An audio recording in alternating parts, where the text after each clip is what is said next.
think at the finance ministry, myself personally, we very much acknowledge the role of tourism in the economy. Without tourism, we don't have an economy, and that's what we saw during COVID.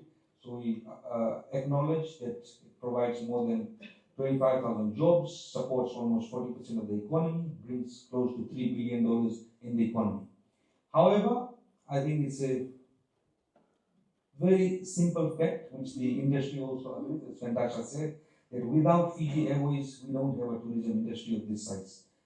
And Fiji Airways, with a fuel budget of $500 million in 2025, this is pre-price increase, and when your aviation turbine fuel is doubled, for next 12 months you need additional $500 million.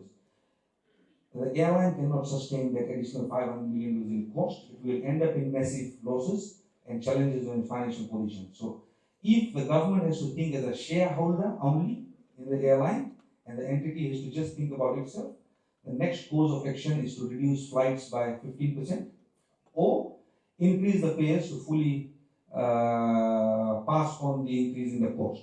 If you fully pass on the increase in fuel cost, that's going to mean that will become much more expensive than this 5% tax that we are worried about. Secondly, if we cut to the 15% of the flights, that's going to hurt the tourism industry and the hoteliers much more than this